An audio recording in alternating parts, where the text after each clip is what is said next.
Nitawasi tutasimama Je tena vais nous prier de nous tenir ili debout tuende kuombea hii pour mama. que nous puissions prier pour ce moment. Utaenda kuomba Mungu azungumze Tu vas nawe. prier que Dieu te parle, Mungu aseme nawe tena que Dieu asubuhi ya te leo. parle encore ce matin. Ninaamini kuko kitu mpya Mungu Je amekutayarishia. sais qu'il y a quelque chose de nouveau que Dieu a préparé pour toi. Utaombea roho yako. Tu vas prier pour ton cœur. Omba Mungu azungumze Prie que nawe. Dieu te parle. Tutaomba katika Prions jina la dans le Yesu. nom de Jésus. Mfalme wa amani, tunakushukuru. Tunaacha hii mama mikono yako Seigneur. Tunaomba uzungumze nasi. Sema na roho zetu Baba. Sema nasi tena asubuhi ya leo. Nous allons invoquer le règne de l'Esprit de Dieu en ces lieux. Nous allons demander à l'Esprit de Dieu de prendre le contrôle de ce culte. Parce que réellement aujourd'hui, c'est un grand rendez-vous avec l'Esprit de Dieu. C'est un grand rendez-vous de manifestation divine. C'est pour ça que je vais te demander de te concentrer, de ne pas louper même un instant de ce moment, parce que je puis te rassurer que la présence de Dieu est là. Je puis te rassurer que la main de Dieu est là pour transformer la vie de quelqu'un, pour toucher le cœur de quelqu'un. Alors sois concentré devant la présence de Dieu. Invoque le règne de l'Esprit de Dieu en ce lieu.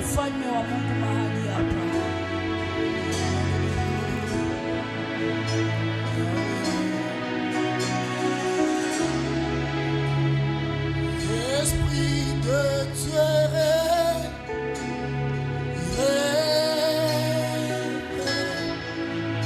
dans ma vie, esprit de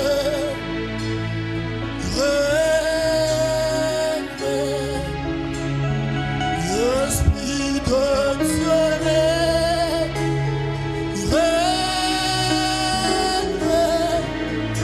enseigne l'esprit de l'esprit de Dieu règne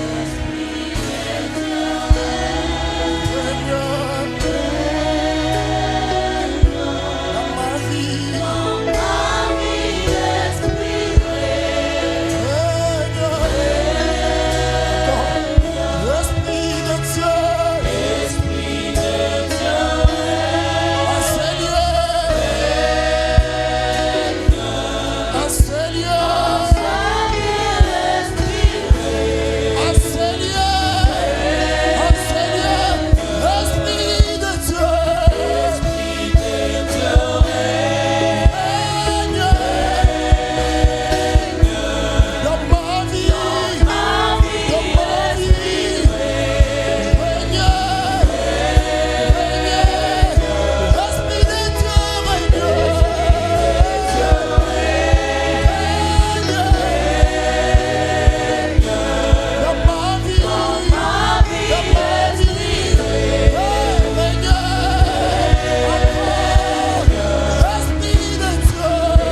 Esprit de Dieu règne en ce lieu. Esprit de Dieu règne en ce lieu. Au nom de Jésus. Au nom de Jésus. Nous répandons ton onction en ce lieu. Nous répandons ta présence en ce lieu. Au nom de Jésus. Randaba Shakaya Brashokoya. Roshakaya Sakaya Shokaya. Andro Shakaya Brashokaya Sokoya. Yor Sakaya Marashakaya. katika jina la Yesu, katika jina la Yesu. Esprit de Dieu règne en ce lieu. Esprit de Dieu prend le contrôle des choses en ce lieu. Viens Seigneur te manifester. Viens manifester ta gloire en ce lieu. Viens manifester ta gloire en ce lieu. Au nom de Jésus, au nom de Jésus, manifeste-toi en ce lieu. Manifeste-toi en ce lieu. Au nom de Jésus, au nom de Jésus. Merci Seigneur parce que tu es en ce lieu. Merci Seigneur parce que tu vas agir. Merci parce que nous allons voir ta main. Merci parce que nous allons voir ta main Seigneur en ce lieu. Au nom de Jésus, au nom de Jésus, au nom de Jésus. Merci Seigneur pour tout. Merci Seigneur pour ta grâce.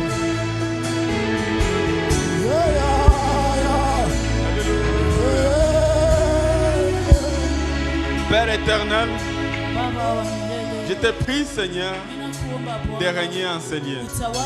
Je te prie Seigneur de rencontrer la destinée de quelqu'un ce matin. Je te prie Seigneur de transformer la vie de quelqu'un. Qu'il soit connu à ce jour que tu es le véritable Dieu. Qu'il soit connu à ce jour que tu es celui qui transforme les hommes. Que tu es celui qui transforme les cœurs, Seigneur. Je suis en train de voir une nouvelle téléchargement. Télécharge, Seigneur, quelque chose de nouveau dans la vie de quelqu'un. Ah, Yahweh, Dieu, merci parce que tu vas nous remettre les années qui étaient mangées par les sauterelles. Tu vas restaurer tout ce qui était mort dans nos vies. Tu vas amener, Seigneur, une nouvelle ère dans nos vies, Seigneur. Merci, Seigneur, pour ce matin. Merci pour ta gloire. Merci pour ta grâce. Et merci pour ta présence. C'est au nom de Jésus que nous prions ainsi. Amen.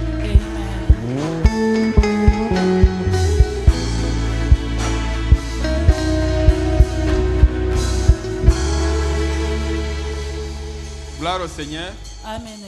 Nous rendons grâce à Dieu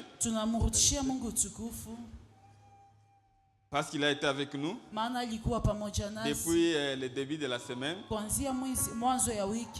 On a commencé ensemble le mardi et réellement le Seigneur nous a visités. Nous savons que c'est une grâce particulière. Bien aimé dans le Seigneur, on ne peut pas manquer de le redire encore. On n'est pas les meilleurs lecteurs de la Bible. On n'est pas les meilleurs en compréhension biblique. Mais c'est la grâce de Dieu seulement qui nous permet d'être là devant vous, pour partager avec vous l'épée que le Seigneur a déposée en nous. Vous savez, à chaque fois qu'on lit la parole de Dieu, dans un esprit de méditation, on comprend qu'on est encore loin d'avoir tout compris. Amen. Amen. En tout cas, c'est une école qui ne finit jamais. Amen. Amen. Nous disons merci au bureau, à pasteur et à maman pasteur, à tous les diacres, de nous avoir fait encore confiance. Nous disons encore merci d'être présents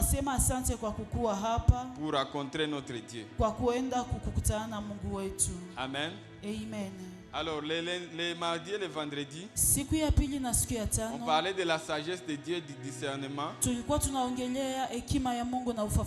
donné par le Saint-Esprit pour bâtir une famille heureuse. Est-ce que ceux qui étaient là ont été bénis? Amen. Amen. Malheureusement ou heureusement, je ne sais pas. En tout cas, on ne va pas faire de récapitulation vu que le temps avance. Mais aussi, étant donné que la sagesse de Dieu nous donne la compréhension profonde des choses de Dieu, la sagesse de Dieu dans nos familles nous permet de comprendre la vision de Dieu sur nos vies. L'Éternel a déposé en nous un sous-thème que nous allons développer ce matin pendant juste peu de temps. Et puis, je vais donner un message que j'avais reçu ici il y a 2 semaines. J'avais communiqué ça avec maman. Malheureusement, heureusement, Il m'a été recommandé de les redonner encore à l'église. Aliniamuru nipane tena mkanisa. Amen. Amen. Amen. Amen. Est-ce que vous êtes prêts à les recevoir? Je mko tayari kuipokea? Amen. Amen. Donc le sous-thème d'aujourd'hui, mada ndogo ya leo c'est l'Éternel et le vrai Dieu. ni Bwana Mungu njo Mungu wa kweli. L'Éternel et le vrai Dieu. Wa milele ndiye Mungu wa kweli. Et pour commencer, Na kwa kuanza nous allons lire dans le livre de 1 roi, tutasoma ndani ya kitabu cha moja Wafalme 17, sura 17 premier verset, mstari wa kwanza le verset 21. mstari wa makumi mbili Et le na verset moja 24. na mstari wa makumi mbili na En nne. effet, notre enseignement Na kweli mafundisho yetu est dans le livre de 1 roi, inakuwa ndani ya kitabu cha moja Wafalme, tous les chapitres 17 shairi yote ya et 17 tous les chapitres 18. na shairi yote ya 18. Mais comme on ne peut pas lire les deux chapitres, Na vile hatuwezi kuzisoma zote mbili, mais aussi comme c'est une histoire plus ou moins connue, na vile ni historia ambayo imejulikana na nous allons wengi, donc lire quelques versets tutasoma mashairi fulani fulani et expliquer les plages manquantes. na kuifasiria. Amen. Amen. Voilà, 1 roi 17, Wafalme wa kwanza sura premier 17 verset. mstari wa La kwanza. Bible dit, Biblia inasema, on peut se lever. tunaweza simama. Élie le Tshébite, l'un des habitants de Galade, Mmoja wa wakaji wa dit Galati à Achab. akamwambia Akabu. Achab, c'était le roi d'Israël. Akabu alikuwa mfalme wa Israeli. L'Éternel est vivant, Bwana yupo le hai, Dieu d'Israël, Mungu wa Israeli, dont je suis le ambaye serviteur. mimi ni mtumishi Il n'y aura, wake. il n'y aura ces années Kutakuwa miaka ni rosée, wala ni umande pluie, wala mvua sinon à ma parole, isipokuwa tu kwa neno langu, parole du Seigneur. asema Bwana. On peut se rasseoir. Tunaweza kuketi. Bien-aimés dans le Seigneur, Wapendwa katika Bwana, le prophète Élie s'avance nabii Eliya anakaribia et dit au roi d'Israël, na akamwambia mfalme wa Israeli, il n'y aura ni rosée, hakutakuwa hata il n'y aura umande ni pluie, wala hakutakuwa mvua sinon à ma parole. isipokuwa tu kwa neno langu. Amen. Amen. Sinon à ma Isipokuwa kwa parole. neno langu. Quand on lit ce verset, Wakati tunasoma hii shairi, on peut se dire que bon, Élie était un peu trop orgueilleux. tunaweza kusema ya kwamba Eliya alikuwa na kiburi sana.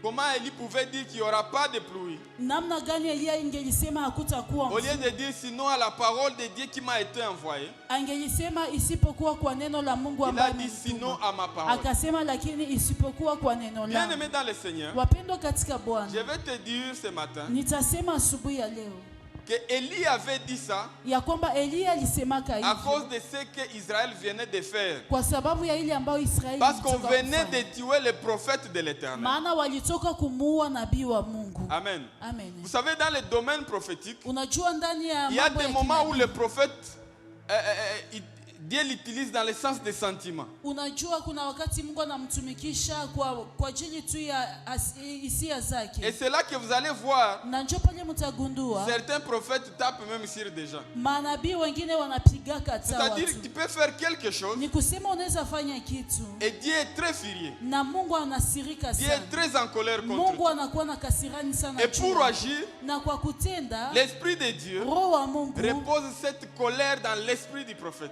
inatia hiyo kasirani juu ya roho ya nabii. Alors le prophète va porter cette colère de Dieu. Sasa nabii atakuwa na hiyo kasirani ya Il Mungu. va porter ce sentiment que l'Esprit de Dieu est en train de ressentir Atabeba hiyo hisia ambayo roho wa Mungu iko contre nasikia quelqu'un juu ya ou mtu contre le peuple ama juu ya et il taifa va agir. na atatenda. Bien-aimé dans le Seigneur, Wapendwa katika ici il Bwana, ne s'agit pas d'orgueil. hapa haiko mambo ya Il s'agissait kiburi. de porter les sentiments Hapa ilikuwa ni d'un kubeba roi tu qui vient de hisia tuer le prophète de l'Éternel. ya ule mfalme ambaye alitoka kumuua L'Éternel nabii est wa Mungu. furieux. Mungu Il a akakasirika, déposé ses sentiments en Élie. akatia hiyo hisia Alors ndani ya Élie Eliya. ressentant cette colère, Na akasikia hiyo il a dit que ce hasira. peuple mérite d'être puni. Na akasema ili taifa linastahili Étant kuadhibiwa. donné qu'il se tenait dans la position Na gisi tu alikuwa par ndani ya rapport à msimamo, son appel, kufuatana na wito ça lui a wake, permis de dire des choses ikamruhusu kusema et que mambo l'Éternel puisse les na accomplir. Bwana iende kuitimiza. Amen.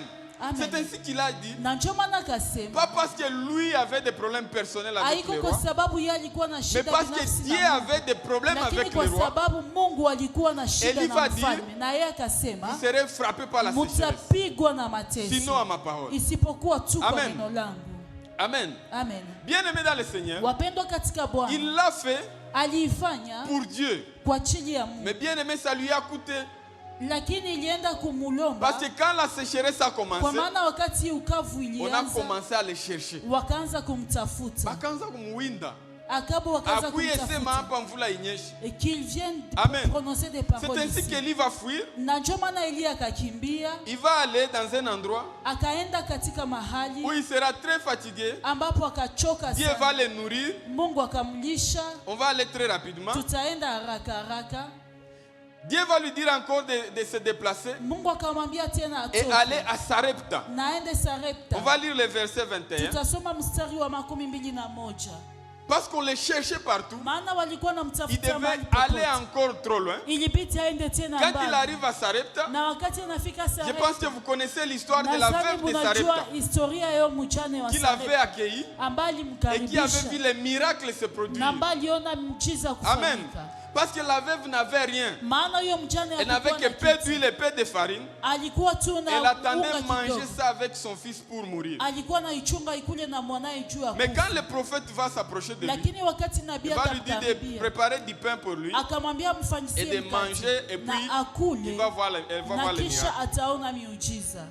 Mais peu de jours après, Lakini siku chache baadaye l'enfant de la veuve tomba malade huyo mtoto wa mjane et akagonjwa décéda. na akakufa. Alors la veuve est venue dire à Élie, Sasa huyo mjane akakuja toi kumwambia qui es le Elia, serviteur de Dieu, wewe ambao ni je mtumishi t'ai wangu, accueilli dans ma maison. nimekukaribisha Et ndani ya voilà, nyumba yangu Dieu me paye na Mungu ananilipa en tuant mon fils. kwa kuua mwanangu. Amen. Amen. Elle était plus ou moins méchante quand même. Na pale alikuwa mkali. Dieu me paye en tuant mon fils. Mungu ananilipa kiua mwanangu. Alors Élie a pris le fils de la veuve. Na Elia kakamata huyo La mwana. Bible dit maintenant au verset Biblia 21. inasema kwa mstari wa Et 21. il s'étendit 3 fois sur l'enfant, Na akajilaza mara tatu juu ya invoqua mwana. l'Éternel. Akimuita Mungu wa dit, milele na akasema, Éternel mon Dieu, Bwana Mungu wangu, je t'en prie nakusihi que l'âme de cet enfant nafsi ya revienne. huyu mtoto irudie, au-dedans de lui. irudi ndani mwake. Il s'est étendu combien de fois? Alijilaza mara ngapi? 3 fois. Mara tatu. Bien aimé dans le Seigneur, Wapendwa katika Bwana, laissez-moi vous faire un challenge. acha niende niwapatie Et c'est pour changamoto. ça que les histoires de Dieu, il faut aller avec lentement. Na ndio maana mambo ya Mungu inabidi kwenda nayo pole pole. Imaginez tu banaleta hapa mtoto na gonjwa, Qu'on amène seulement ici un enfant malade banasema bamumbe, et qu'on dise de prier pour lui kisha mtumishi anaanza mlala pembeni kama je ne sais même pas. et que les serviteurs de Sur Dieu l'enfant. s'étendent sur l'enfant 3 fois. 3 fois. Na mtasema nini? Et qu'est-ce que vous allez Basi dire? haizi muombea. Et est-ce qu'il ne Jean pouvait dit, pas prier il pour faut lui? mulale yako yulu. Et il faut seulement qu'il s'étende sur lui. Amen. Amen. Mu Bible muko vitu Dans la Bible, il y a des choses venye il faut kusoma na revelation. qu'il faut lire avec révélation. En réalité ukikutana navyo maisha ya kweli, Parce qu'en réalité, si tu es rencontré avec ces choses, unaweza changanyikiwa. tu peux être dans la confusion. Amen. Amen. Et c'est pour ça que c'est grâce au discernement Na ndio maana kupitia tu qu'on peut ufafanuzi distinguer le vrai du faux. tunaweza tofautisha Mais wa si tu kweli na commences wa à dire uongo. que quand même ça ce n'est pas possible, Na ukianza sema kabisa hivi haviko vya Dieu ne peut kuwezekana, pas faire ça. Mungu hawezi fanya Basi vya hivi. kusema Mungu aponyeshe mtu, il faut mtumishi amulale yako yulu. Et pour que l'enfant soit guéri, il faut seulement que les serviteurs de Dieu s'étendent sur lui. Élie l'avait fait. Elia alifanya. Ndio maana tukwenda tu pole pole na maneno. C'est pourquoi nous devons aller très lentement avec les choses de Dieu. Amen. Amen. Il y a des choses dans la Bible, Kuna mambo ndani ya Biblia quand il lit, tu n'en reviens pas. ukisoma hautasikia. Mais retenons que Élie s'était couché sur l'enfant 3 fois. Elewe ya kwamba Elia alienda kujilaza juu ya huyo mtoto Et mara l'enfant tatu. a repris Na la vie. huyo mtoto akapata Verset tena 24. uzima 24. Le verset 24 dit, Na huyo ile et mstari la femme dit à Élie, na mwanamke akamwambia Elia, je reconnais maintenant mimi natambua sasa que tu es un homme ya de kwamba Dieu, wewe ni mtumishi wa que Mungu. tu es, que c'est que et que la parole de l'Éternel dans ta bouche est vérité. Na kwamba neno la Mungu kinywani mwako ni kweli. Amen. Après que l'enfant ait repris la vie, Kisha huyo mtoto la kufufuka, femme a dit réellement tu ule es un mwanamke homme. akasema kweli Mungu En wako fait, ni cette wa femme kweli. avait déjà vécu un miracle. Alikuwa shona muujiza, Parce que la farine et l'huile n'avaient pas séché dans sa maison. maana ngano na mafuta havikukauka mnyumbake. Mais malgré ça, Lakini Quand elle a été soumise à l'épreuve, wakati aliingia ndani ya kipimo, elle a un peu douté. akaenda kushakia. Maintenant, elle a dit, je reconnais na akasema mimi natambua que sasa tu es réellement un homme ya de kwamba wewe ni mtumishi wa On Mungu. va aller rapidement Tutaenda haraka haraka. à 1 Roi, verset 18, Wafalme wa chapitre kwanza 18, sura 18 premier verset. mstari wa kwanza. La Bible est en train de dire, Biblia iko nasema, je pense que l'histoire vous la connaissez. nadhani mnaelewa mzuri historia.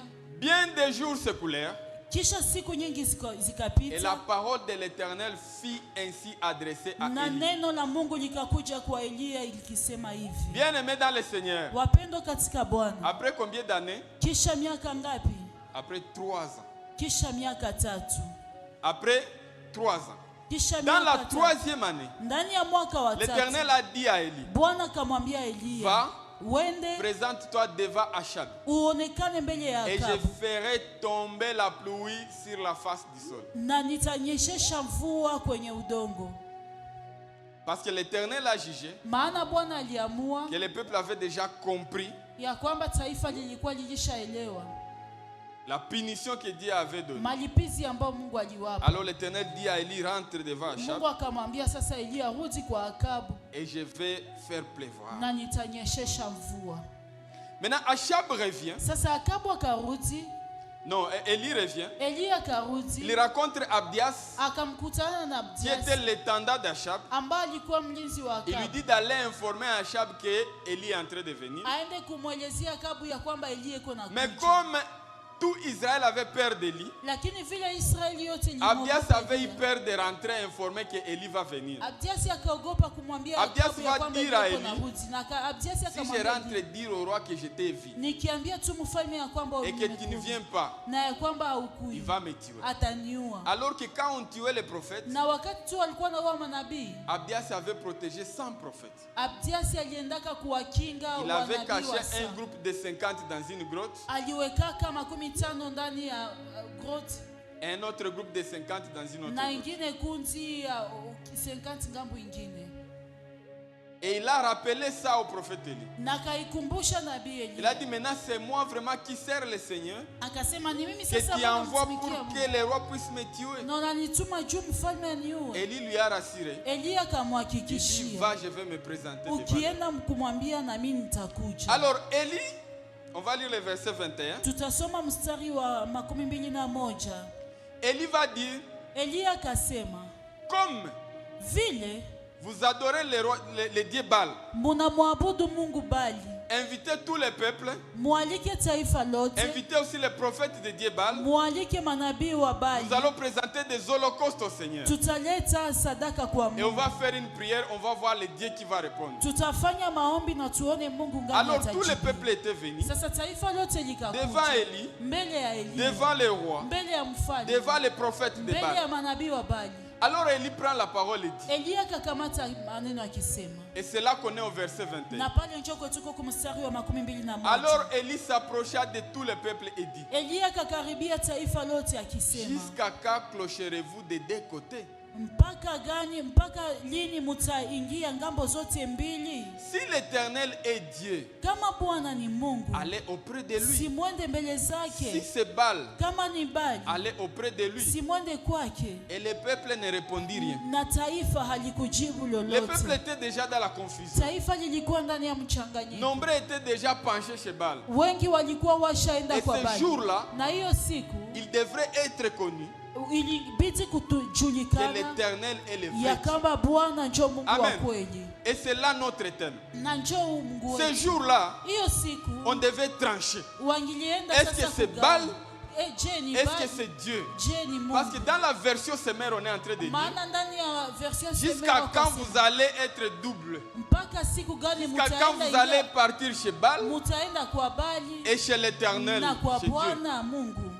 Si l'Éternel est le vrai Dieu, Kama Bwana njo Mungu wa c'est ce que kweli, dit la version na Semeur, njo version Semero allez donc inasema, auprès de lui. simwende basi Et kwake. si c'est Baal, Na kama ni Bali, allez auprès de lui. mwende kwake. Ce matin aussi, nous allons Asubuhi dire ya leo que tutasema l'Éternel est le vrai ya Dieu. kwamba Bwana njo Mungu wa Amen. kweli.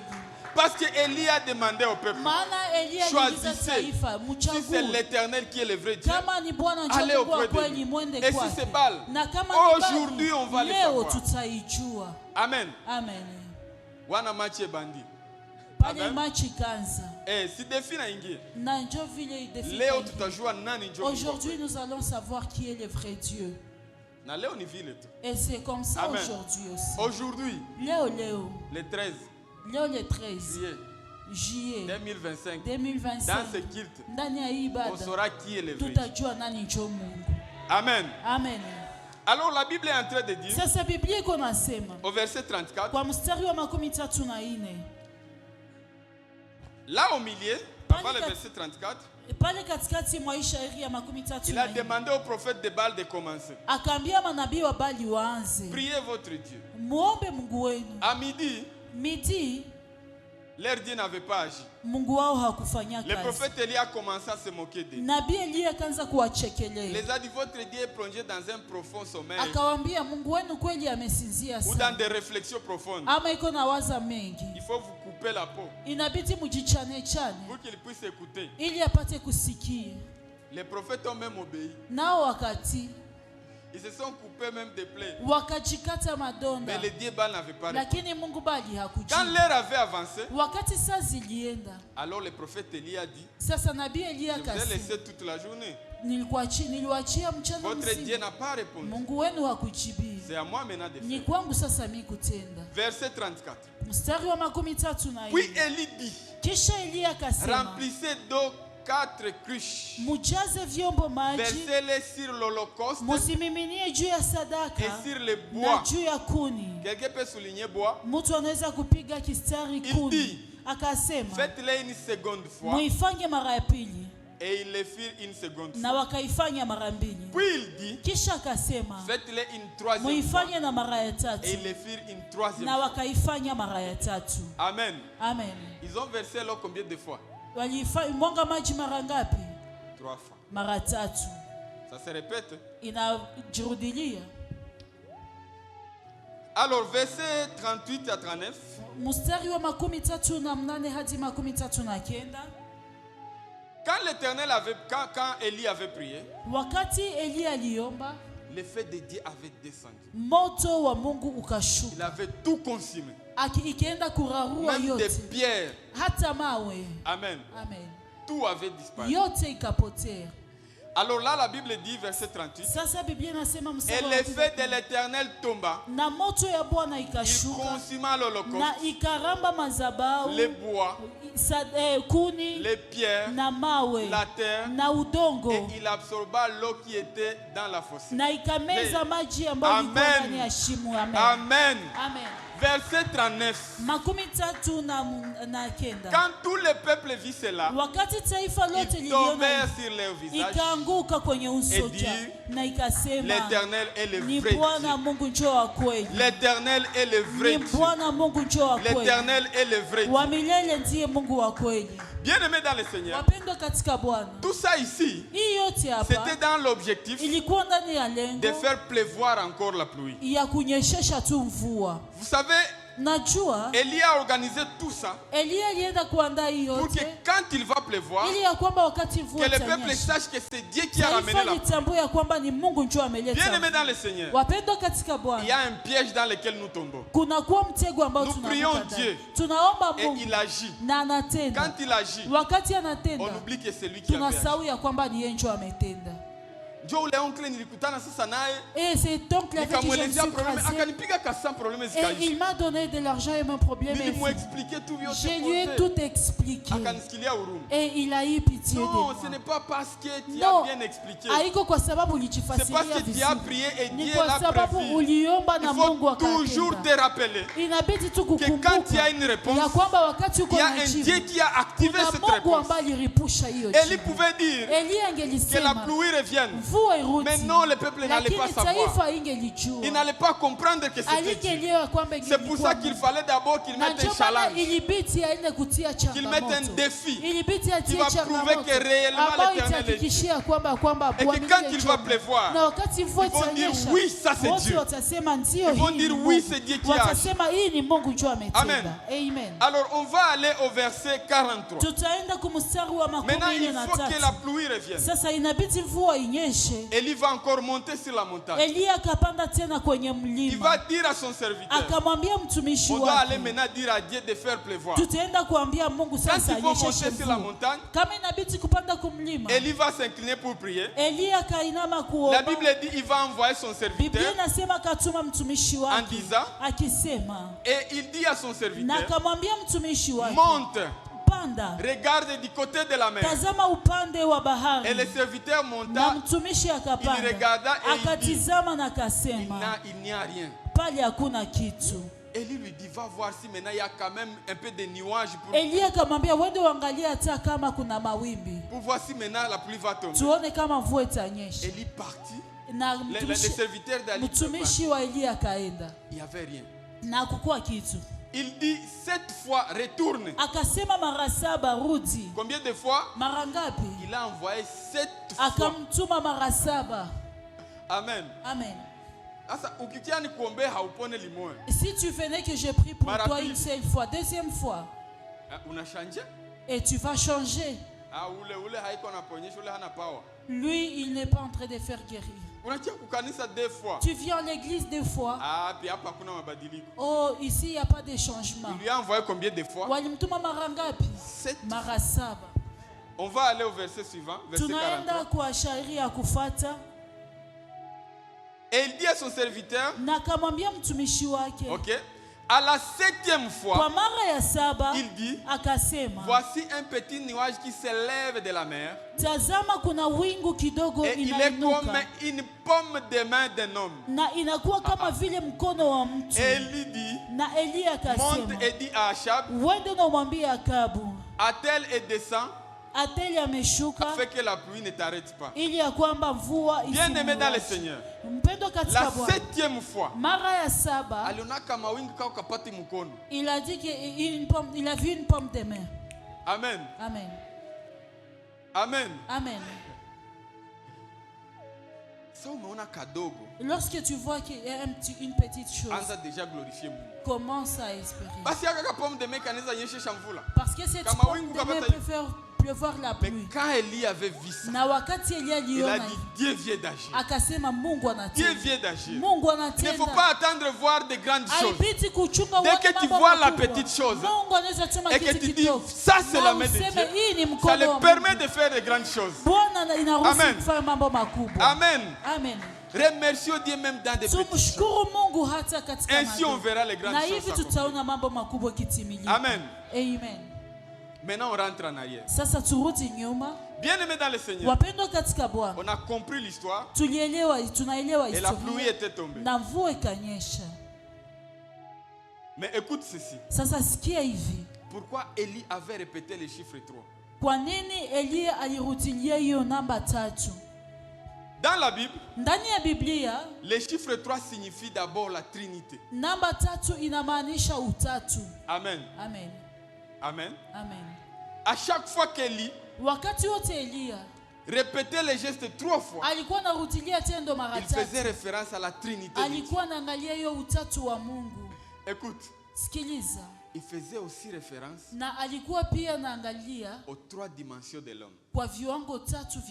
Le corps, l'esprit et l'âme. Quand on meurt,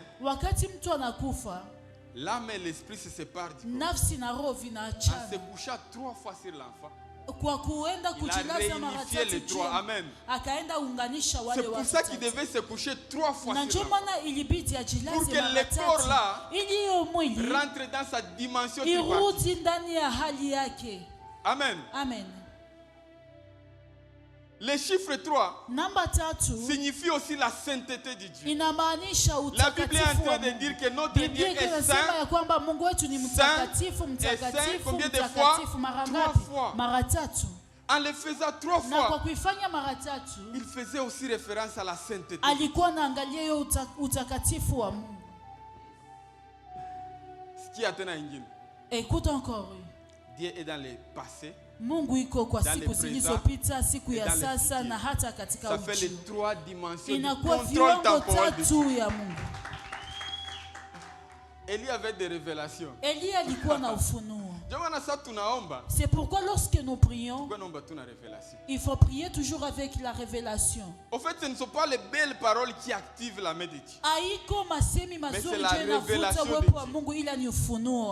À chaque fois, tu n'as pas besoin d'expliquer. Wakati wote hauna lazima kujifasiria. Oh baba, tenda.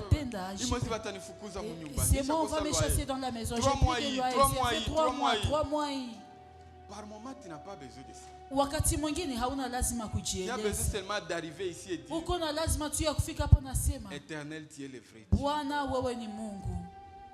Tu es le Dieu qui a créé les cieux. Ni wewe Mungu uliyeziumba mbingu na nchi. Tu es celui qui règne. Ni wewe ambaye unatawala. Ni wewe ambaye unaweza yote. Ni wewe ambaye unabadilisha maisha. Il va agir pendant que tu n'as pas demandé les loyers. Amen. Amen.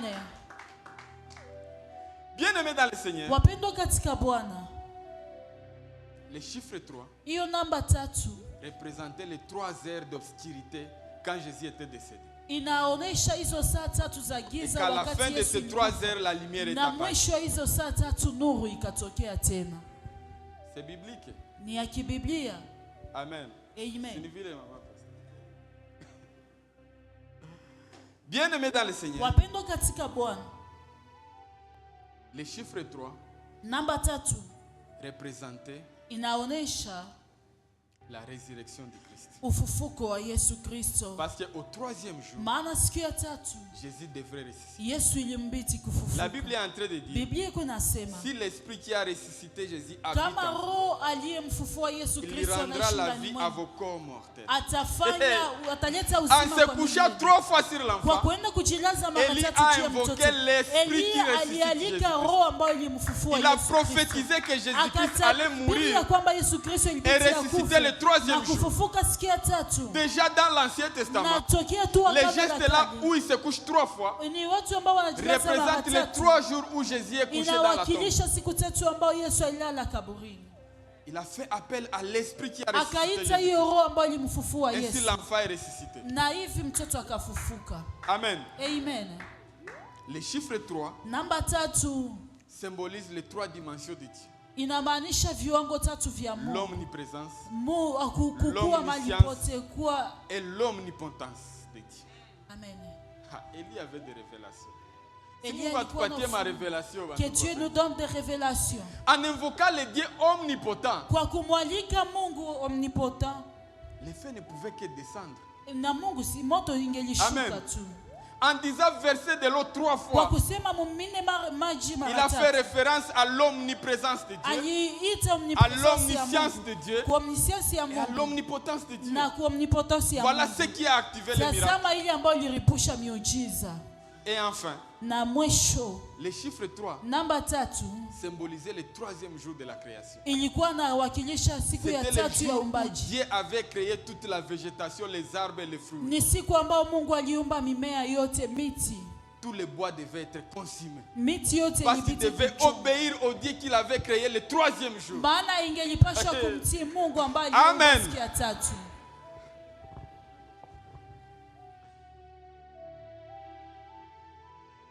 Élie a envoyé son serviteur 7 fois.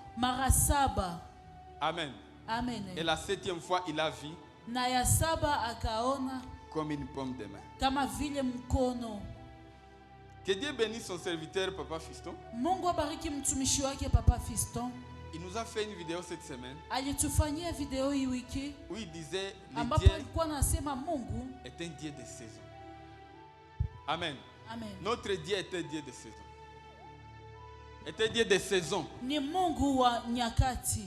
Si tu ne sais pas lire la saison, tu vas rater la visitation divine. Utakosa hiyo kutembelewa na Mungu. Parce que le chiffre 7 maana namba 7 symbolise la fin inaonesha mwisho ya majira. C'est pour ça qu'en créant les ciels et na la terre, kwa kuumba mbingu na nchi, Dieu l'a fait en 7 jours. Mungu alifanya muda wa siku 7. Et la saison de sécheresse na muda wa ukavu devait finir la 7e fois ilibidi que les serviteurs étaient partis voir. Turi ya 7 ambao mtumishi alienda. Amen. Amen. C'est pour ça qu'il est parti 7 fois. Na njoo maana alienda mara 7. Pour que la 7e fois clôture cette saison. Iende kuhakikisha. Bien aimé dans le Seigneur. Mpendo katika Prie à Bwana. ce que Dieu te permette de lire la saison. Omba Mungu akuoneshe. La Bible est en train de majira. Biblia iko nasema que les fils d'Issachar ya kwamba wana wa Isaka savaient lire les temps. walikuwa najua Ils kusoma. avaient l'intelligence de la connaissance des saisons. Ujuzi ya masiku. Parce que si tu ne connais pas la saison, maana kama haujui tu ne sauras pas marcher avec Dieu. hautajua kutembea na Mungu. Et c'est pour ça qu'il avait envoyé 7 fois. Alimtuma mara 7. Amen. Amen. Les autres commentaires, je les laisse vu que le temps file. Maelezo mengine mnaiacha vile muda unaenda. Mais je vais te dire ce matin lakini nitakwambia asubuhi ya leo que notre Dieu, ya kwamba Mungu wetu, le Dieu que nous prions, Mungu tunayemuomba, l'éternel Dieu, ni Mungu wa kweli. il est le vrai. Ni Mungu wa kweli kabisa. Ni wa kweli Mungu wetu. Ce matin, asubuhi ya leo, comme il avait ressuscité cet enfant, vile alifufua huyo mtoto, il va ressusciter tout ce qui était mort dans sa vie. Atafufua yote iliyokufa maisha yako. Comme il avait mis fin à la saison de sécheresse, vile alienda il kukomesha va muda wa mettre aussi ukavu, fin à la saison de sécheresse dans sa vie. ataenda kutia mwisho wa muda wa Parce ukavu qu'il sera connu maana que itajulikana l'Éternel est le ya vrai. kwamba Bwana ndio Mungu. Le Dieu que nous prions, il est le Mungu vrai. tunayemuomba ni wa Il a kweli. déjà prouvé qu'il est le vrai. Ameshaonesha ya kwamba yeye ni wa kweli. Je suis en train de voir Niko naona des gens qui viennent ici. watu ambao Ils ont wanakuja pris du poison walienda parce qu'ils kukula sont dans la présence de Dieu. wa maana wako ndani ya Ils uwepo wa vomissent Bwana. ce poison. Wanaenda kutapika Et que hiyo l'on sumu. dise, Na waseme oui, là il y a un Dieu. ndio pale kuko Mungu. Vous savez, j'ai dit à Dieu quelque chose. Unajua niliambia Mungu jambo moja. Moi, je n'ai jamais rêvé de prêcher. Mie kama sijawahi kuota niko na Et ubiri. ça, c'est vrai. Na hiyo ni kweli. Comme tu m'as amené dans ces histoires, Vile umenitia tu ndani ya hii mambo. il faut qu'on appuie ta belle. Il faut que tu passes en avant. Amen. Amen. Et Dieu dit, Et c'est comme ça. qu'il soit connu, Ijulikane que quand on se lève, ya kwamba wakati vu qu'on wanasema ne s'est pas appelé, vile hatukujiita, qu'il soit connu toi que toi tu nous as ijulikane ya appelé. kwamba wewe ndio Qu'il y a un umetuita. vrai Dieu qui Ya agit. kwamba kuna Mungu wa kweli ambaye Amen. kuna tena. Parce que si ça devient l'ordinaire, Maana kama vingelikuwa tu vya kawaida, alors il faut nous laisser dans les hôpitaux. watatuacha ndani ya Comme ça on hospitali. soigne, n'est-ce pas? Na pale sasa tunaenda Mais si on kutunza. vient, Lakini kama parce qu'on tunakuja a répondu à ton appel. maana Il faut tulikujibia réellement kwa que tu te wito wako, manifestes. inabidi basi uonekane.